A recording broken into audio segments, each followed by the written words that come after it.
I think one of the main things that we recognize is that probably 50% of state citizens are accessing online services via mobile devices.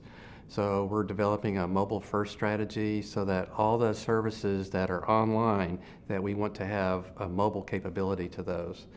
And we're also creating our applications such that they're location aware. So if you're in a certain location, we can steer you towards maybe a public meeting or perhaps a job that's in this area, or perhaps a DHS or a revenue office is in that kind of area.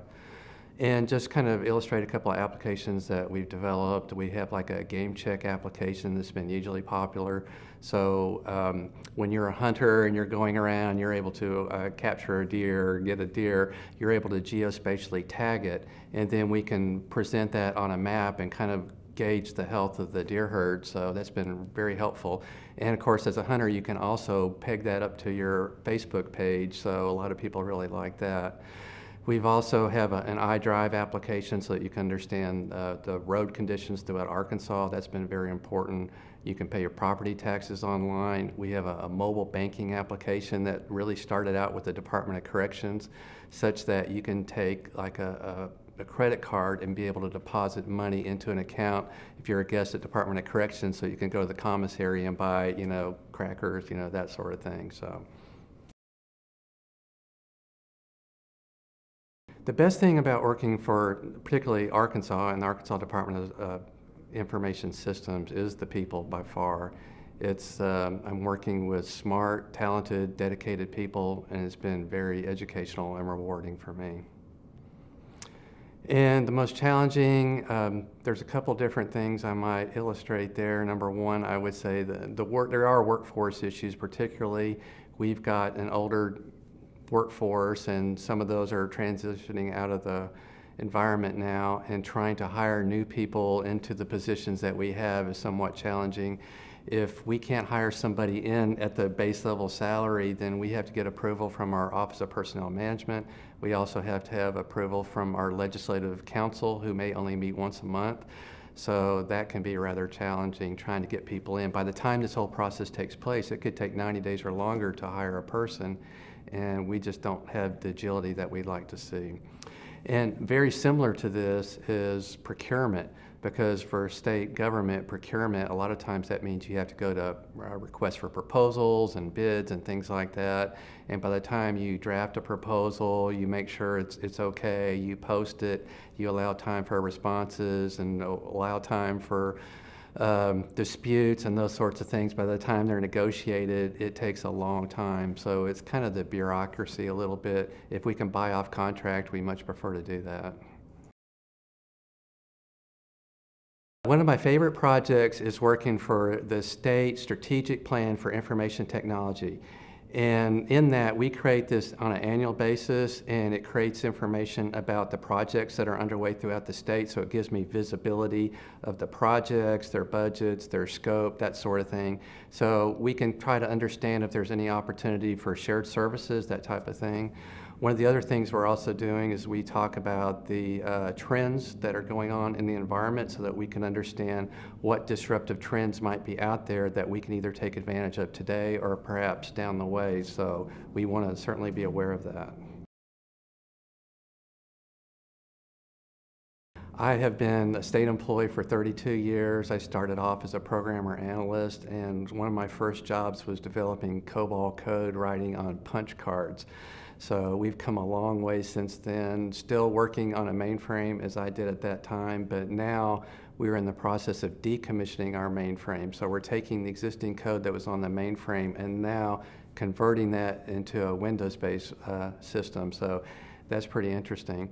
And now, as I see a lot of the things that are going on now, particularly around mobile and cloud and big data, there's many things there that the state is going to be able to take advantage of that either we've started or is kind of on our planning horizon that we're going to take advantage of not too long from now.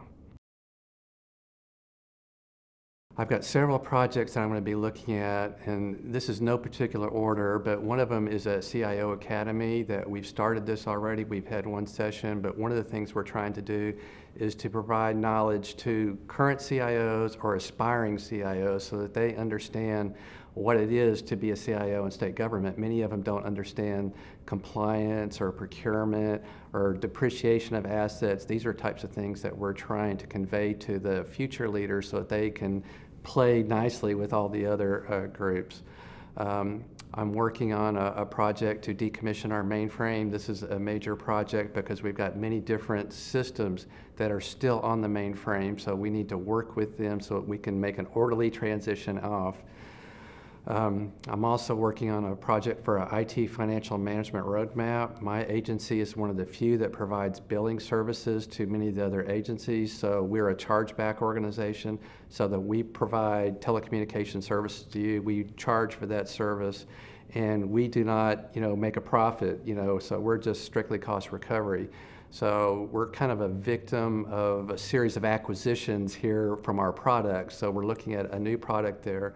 We also have to have a better visibility into what-if analysis for our rates so that we understand if we're charging this today and if our customer base goes away or gets larger or there's some new trend, new technology, what is the impact on our rates? What is the impact to our customers? Because we have to be able to forecast our rates 1 to 3 years in advance so our customers can be able to react to that.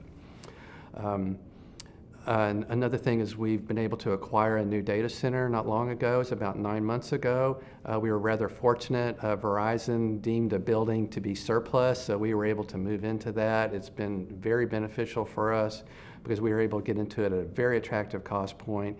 And we're using the money that we were paying for a disaster recovery contract and using that to pay for the facility. And in 10 years, we will own this facility. And we're offering this service to any public sector organization in Arkansas. And we are also be able to be mutually supportive with our current facility. So now we have two, so in the event that one has a problem, we can support the other one. And eventually our new data center may become primary because it has a little bit more capabilities. Our existing data center was set up basically as office space that's been retrofitted to a data center, and it's 40 years old, so it's starting to show its age. We've had a few issues already. And one of the other issues that we don't really understand, but we will very shortly, is Arkansas will have a new governor here in January, and we need to be able to execute to whatever his vision is. We understand that education, economic development, state efficiencies are all very important, but how we go about implementing that will be, something that the governor will give us direction on.